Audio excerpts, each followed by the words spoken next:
শীষ, খুলে দাও হৃদয়ের জানলা, জিতবে এবার ধানের শীষ। ভালো লোকে হোক এবার পাল্টা, মানুষের বুকে ধানের শীষ, খুলে দাও হৃদয়ের জানলা, জিতবে এবার ধানের শীষ।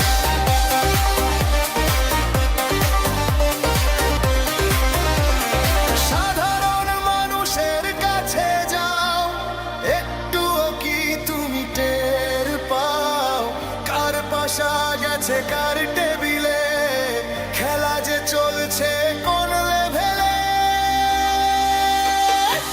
ভালো লোকে হোক এবার পাল্টা, মানুষের বুকে ধানের শীষ, খুলে দাও হৃদয়ের জানলা, জিতবে এবার ধানের শীষ। বিগত 17 বছর অত্র এলাকার কোনো উন্নতি হয়নি। রাস্তাঘাট থেকে শুরু করে এলাকার বাড়িঘরের ফরেজ লাইন থেকে শুরু করে কোনো কিছুই হয়নি। আমাদের রবিউল ভাইয়ের তার কাছে আহ্বান করব যাতে এই অত্র এলাকার রাস্তাঘাটগুলো একটু উন্নত করা হয়। আমি এই প্রায় 22 বছর থেকে আমরা অঞ্চলে বসবাস করি। সবচেয়ে আমাদের এখানে আমরা সিটি কর্পোরেশন ট্যাক্স ঠিকই দিই, কিন্তু সিটি কর্পোরেশনের কোনো মেয়র বা কোনো কমিশনার নির্বাচিত করার বাইক আজ পর্যন্ত আমাদের জুটে নেই। আমরা শুধু আজকের প্রধান অতিথির কাছে আমাদের একটা আশা থাকবে যে আমরা সরকারিভাবে অন্যভাবে যেভাবে সব জায়গাতে ট্যাক্স নেয় আমরাও ওইভাবে ট্যাক্স দিই, কিন্তু আমরা সুযোগ সুবিধাগুলো থেকে বঞ্চিত।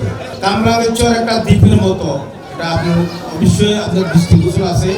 এই দ্বীপ থেকে আমরা যদি বের হতে হয় তাহলে আমাদের সবচেয়ে এখান থেকে বের হতে হলে নিউ মার্কেট দিয়ে যাওয়া লাগে বা আজিমপুর যাওয়া লাগে। এই যে বিডিআর গেট থেকে এই রাস্তাটা যদি সম্প্রসারণ না করা হয় তাহলে আগামী 5-10 বছর 20 বছর পরে আর আমাদের এখান থেকে লড়ার কোনো সুযোগ থাকবে না, আমরা এখানে থাকতে হবে। আপনারা এখানে উপস্থিত হয়ে আজকের এই মত বিনিময় সভাটাকে সার্থক করেছেন। সুযোগ হলো আপনাদের কিছু কথা শোনার, আপনাদের বক্তব্য, আমারও কিছু বলার সুযোগ হয়। এটা সম্ভব হয়েছে আপনাদের অংশগ্রহণের ফলে। আপনারা অংশগ্রহণ না করলে কিন্তু এই মিথস্ক্রিয়া হতো না। অর্থাৎ সমস্যাটা উত্থাপন, সমস্যা সম্পর্কে জ্ঞাত হওয়া এবং সে বিষয়ে কি করণীয়তা নির্ধারণ করা, এটা কেবলই সম্ভব হয়েছে আপনারা উপস্থিত হয়েছেন এই জন্য। যার ফলে আপনাদের কাছে আমার দলের পক্ষ থেকে কৃতজ্ঞতা জানাচ্ছি এবং আপনাদেরকে ধন্যবাদ জানাচ্ছি। আজকের এই যে এই মিটিংটা কিন্তু খুব গুরুত্বপূর্ণ এই কারণে, জনগণ এবং রাজনীতির মধ্যে একটা সম্পর্ক স্থাপন হওয়া উচিত। আমাদের সমস্যা হচ্ছে রাজনীতিবিদ আর জনগণ এদের মধ্যে মিথস্ক্রিয়া নেই, অর্থাৎ বিচ্ছিন্ন। যে সমস্যাগুলি আপনারা উপস্থাপন করেছেন আমি এটা জ্ঞাত আছি, আমি তো জানি দেশের সমস্যা, আইন শৃঙ্খলা পরিস্থিতি সন্তোষজনক না, স্ট্রিট লাইটগুলি ঠিক মতো জ্বলে না, রাস্তাগুলি ন্যারো, যানজট আছে, রাস্তাগুলি মেরামত করা দরকার, তারপর একটা খেলার মাঠ দরকার, একটা সরকারি হাসপাতাল দরকার, ঢাকার সাথে সরাসরি যোগাযোগের জন্য রাস্তা আরো বেশি প্রস্তুতকরণ দরকার। এগুলি আছে, যে সম্ভাবনাগুলি আছে সেটা নিয়ে আপনারা কম বলেন, সমস্যাটা নিয়ে বেশি বলেন। সমস্যাটা জাতি হিসেবে আমাদের আছে, রাজধানীতেও আছে। আমি যখন ধানমন্ডিতে বসি তারা আরো বেশি সমস্যার কথা বলে, আপনারা তো কম বলেছেন।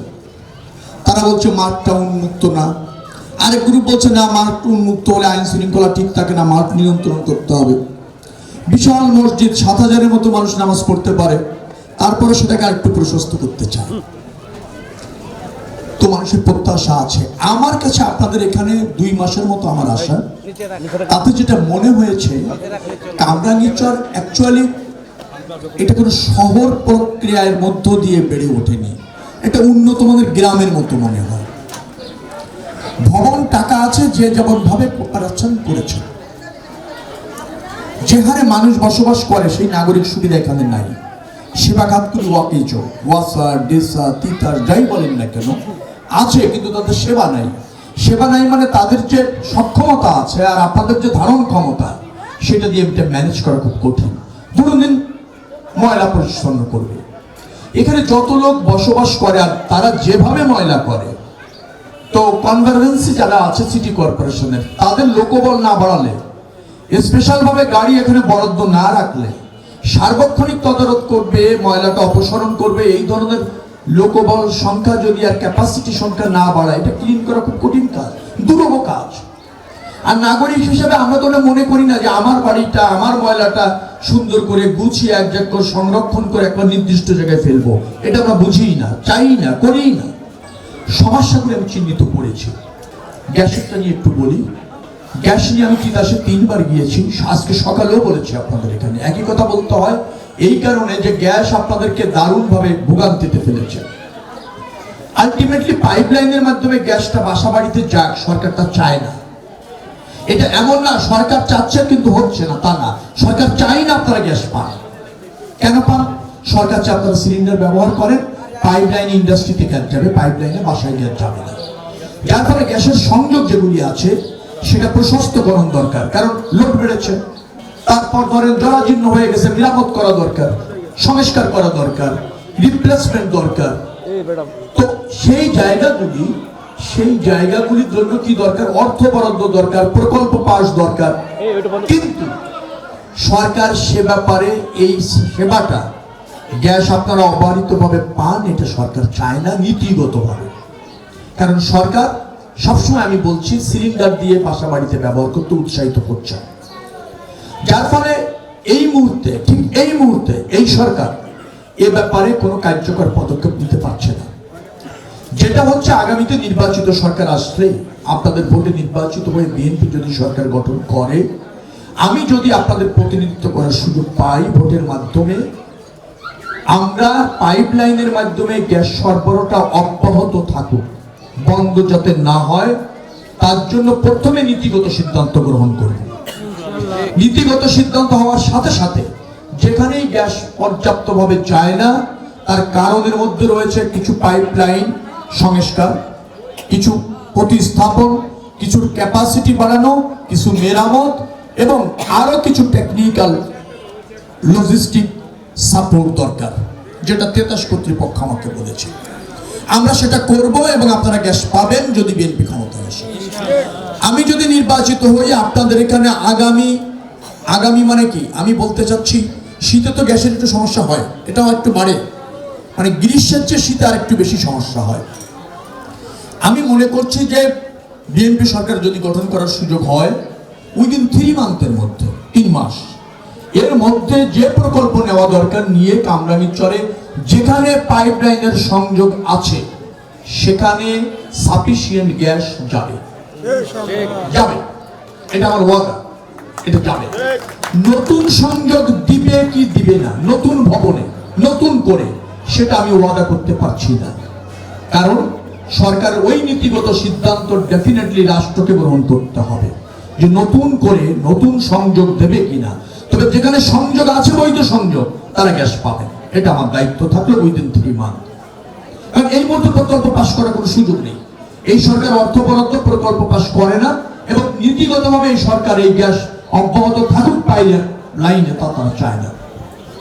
একটা সমস্যা আছে কিনা আমি ঠিক জানি না, আপনারা সামাজিকভাবে ভালো আছেন, নিরাপদে আছেন?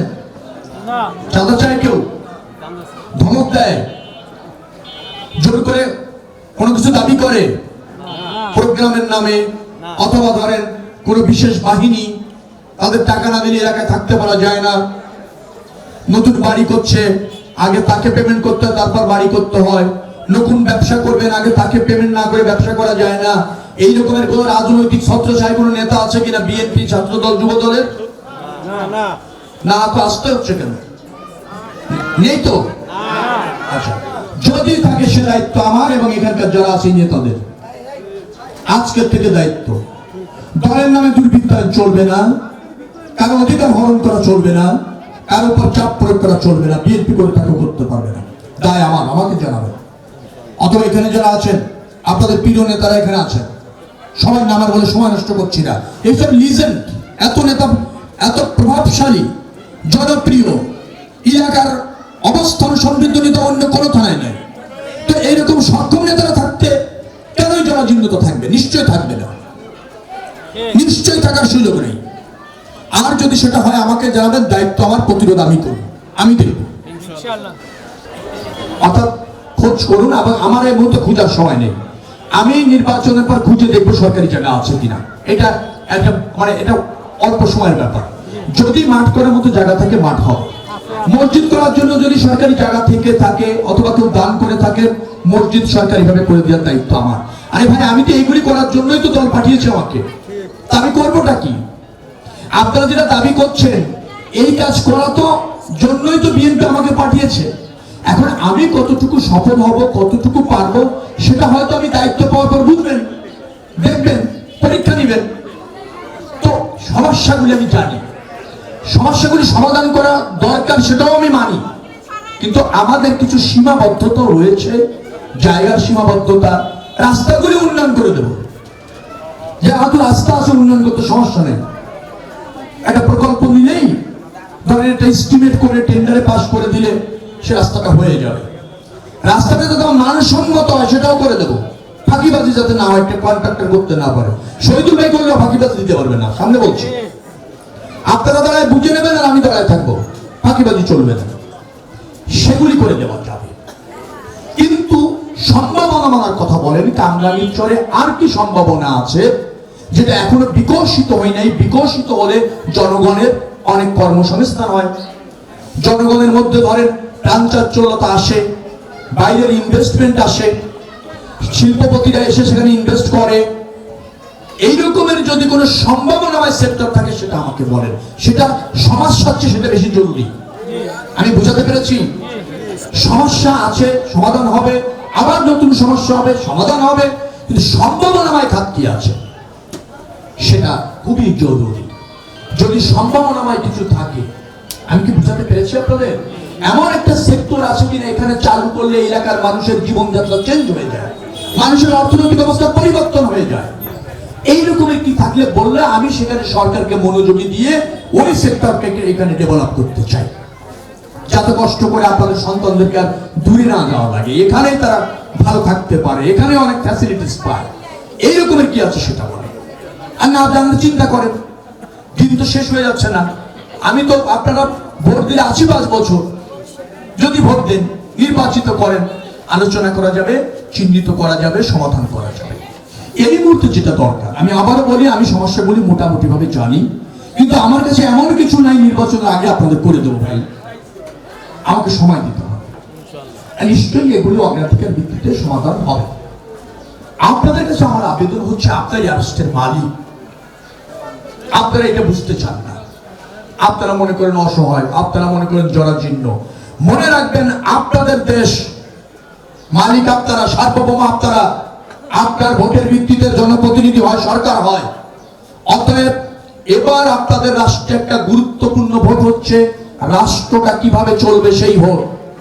শুধু আপনাদের সমস্যা সমাধানের ভোট নয়, সমস্যা সমাধান হবে, তার চেয়ে জরুরি হচ্ছে এই রাষ্ট্রটা কিভাবে আগামী দিনে ফাংশন করবে।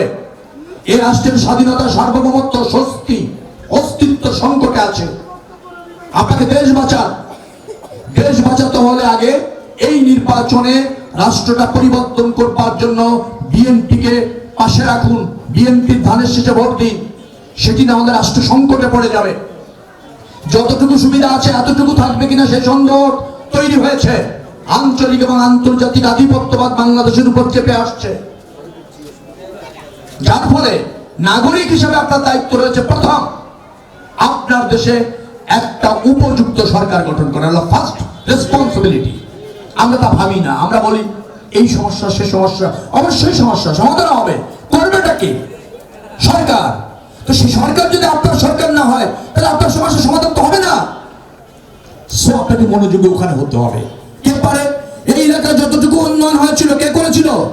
নাসিরউদ্দিন পিন্টু করেছিল। কোন সরকার করেছিল? বিএনপি সরকার করেছিল। তো তাকে দূরে রেখে আপনি সমস্যার সমাধান পাবেন?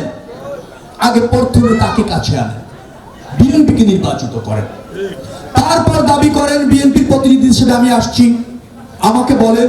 নিশ্চয়ই আমি ব্যর্থ হতে চাইব না। ব্যর্থ যদি হয় তারও জবাবদিহিতা আছে, মানবেন না। তো আমাদের শুরুটা করতে হবে হচ্ছে দলকে নির্বাচিত করে ক্ষমতায় দিয়ে, তারপর জনপ্রতিনিধি আমি আছি, এখানে কাউন্সিলর নির্বাচন হবে, কাউন্সিলর হবে। এখন সিটি কর্পোরেশনের মেয়র নাই, সিটি কর্পোরেশন ফাংশন করে না, মেয়র হবে। আমাদের অধিকার আমরা প্রতিষ্ঠিত করব, আমাদের দায় আমরা নিজেরা পালন করব। আমরা আমাদের কাছে জবাবদিহি থাকব, আমরা আমাদের কাছে সমন্বিতভাবে সমস্যাগুলি চিহ্নিত করে সমাধান করব। আমাদের রাজনীতিবিদ যারা এখানে আছেন তাদেরকে আমরা কাজে লাগাতে চাই। আপনারা যারা সমাজকর্মী আছেন, এলাকার গণ্যমান্য ব্যক্তি, তাদেরকে কাজে লাগাতে চাই, তাদের পরামর্শ ধারণ করতে চাই, তাদের নিয়ে উন্নয়ন করতে চাই। কিন্তু শুরুটা হতে হবে আগে আপনার প্রতিনিধি, আগে আপনার সরকার, তারপর হচ্ছে আপনার দাবি, তারপর হচ্ছে আপনার সমাধান। এভাবে না দেখলে হবে না। সমাধান সরকার কাছে বলবেন, তো সরকারটাই এখন আপনি সিলেক্ট করেননি, অতএব আপনাকে দেখভাল করে প্রকৃতপক্ষে কোনো কর্তৃপক্ষই নেই। আমি এই জন্য বলছি নির্বাচনটা খুবই গুরুত্বপূর্ণ।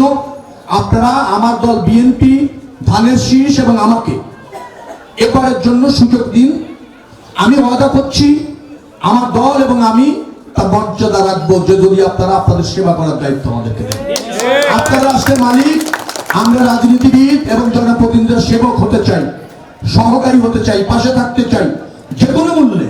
আমাদের এই সমস্যা, আমি এই এলাকার দীর্ঘদিনের 35 বছর আমার বসবাস, 33 বছর রাজনীতি করি। আপনার সমস্যা আমার সমস্যা একই সমস্যা। আপনারও গ্যাস নেই বলছেন, আমার হাতিরপুলের বাসায় রাত 12:30 থেকে 1 ঘন্টার জন্য গ্যাস আসে, এবং এটা প্রায় অনেক দিন ধরে আসে, প্রায় 5-7 বছর ধরে আসে। কিন্তু যে বলেছি সরকার ওই ক্ষেত্রে প্রকল্প নাই, বরাদ্দ নাই, বিধায় সংস্কারটা হয় না। এটা কিন্তু আপনার এলাকায় না, পুরো ঢাকা শহরের সমস্যা। আর কিশোর গ্যাং এগুলি নাকি আছে, আমি শুনেছি, আমি জানি না। আমার তো বড় রাজনৈতিক গ্যাংরাই আমার পাশে বসে আছে, তো সেখানে কিশোর গ্যাং কি করে হয় আমি ঠিক জানি না। এর একজনের চেহারা দেখলেই তো আমার মনে হয় গ্যাং এই অঞ্চল থেকে চলে যাওয়ার কথা। বিচার দেয় না, খুঁজে বের করেন। বিচার অনেকে ভয় দেয় না, খুঁজে বের করেন। লোক লাগান, কার ছেলে, কোন বাহিনী এটা করে, তারপর তার পরিবারকে বলেন, পরিবারকে 3 দিনের সময় দেন। সেটা যদি তার ছেলেকে নিয়ন্ত্রণ করতে না পারে আমাকে বলবেন। রাষ্ট্র নিয়ন্ত্রণ করবে কিশোর গ্যাং। কেউ সমাজে অনৈতিক সুবিধা, ভয়, ভীতি, চাপ প্রয়োগ করতে পারবে না আমরা থাকতে। সহজ কথা, হবে না। কাউকে না পেলে আমাকে জানাবেন, আমার লাগবে আধা ঘন্টা আসতে। তারপর কে কিশোর গ্যাং, কে মাস্তান, কে চাঁদাবাজ, কার বংশ এত বড়, কিছু করা যায় না, চাপ প্রয়োগ করেন, মানুষকে ভয় দেখেন, আমাকে বলবেন, আমি দেখবো এগুলি। আমরা সম্প্রীতি চাই, ন্যায্যতা চাই, আমরা শান্তি চাই। আমরা একে অপরের উপর চাপ প্রয়োগ করতে চাই না। আমরা ঐক্যবদ্ধ থেকে সমৃদ্ধি চাই। সহজ কথা। তার জন্য যে অন্তরায় হবে তার জন্য ব্যবস্থা আছে। সে বিএনপি করতে পারবে না, ইভেন এই রাষ্ট্র তাকে ধারণ করবে না, রাষ্ট্র তার বিরুদ্ধে লড়বে। দেখবো আমরা কত বড় শক্তিশালী সে, কোনো সুযোগ নেই। বিএনপি যারা করবে আপনাদের সেবা করবে, এক কথা। আর সেবার বিনিময়ে আপনারা সালাম দেবেন, সম্মান করবেন, ভয় পাবেন না। আপনাদেরকে ভয় দেখানোর জন্য কেউ বিএনপি করতে পারবে না, আপনাদের পর জুলুম করার জন্য কেউ বিএনপি করতে পারবে না। এবং আমি ওয়াদা করে যাচ্ছি তা হবে না, আমি থাকতে হবে না। অতএব প্রিয় ভাইয়ের আমার, মাগরিব কাছাকাছি, আপনাদের সময় নষ্ট করব না। এবারের ভোটটা খুব গুরুত্বপূর্ণ। সমস্যাগুলি আমি জানি সমাধান করব, কিন্তু আপনারা এবার বিএনপি আর আমাকে আপনাদের পাশে থাকার সুযোগ দিন। আপনাদের ব্যক্তি জীবন সুন্দর হোক, সফল হোক, মঙ্গলময় হোক। আল্লাহ আপনাদের সবাইকে রহমত করুন। 12ই ফেব্রুয়ারি শুধু আপনারা নয়, আপনার পরিবার, পরিজন, আত্মীয়, বন্ধু, প্রতিবেশী সবাইকে নিয়ে উৎসবমুখের পরিবেশে গিয়ে ভোট দেবেন। মনে রাখবেন, এবারের ভোট আপনার রাষ্ট্র বিনির্মাণে আপনার অংশগ্রহণের ভোট। এবারে শুধু ক্ষমতায় যাওয়ার ভোট না, এবার শুধু বিএনপি বা অন্য দলের ভোট না, রাষ্ট্রটা কিভাবে চলবে সেই ভোট। খুবই গুরুত্বপূর্ণ ভোট, কোনোভাবে মিস করবেন না। সবাইকে উৎসাহিত করে কেন্দ্রে নিয়ে যাবেন। আপনারা ভালো থাকুন, সুস্থ থাকুন, বিএনপিকে আপনাদের পাশে রাখুন, আমাকে আপনাদের পাশে রাখুন। আল্লাহ হাফেজ। বাংলাদেশ জিন্দাবাদ।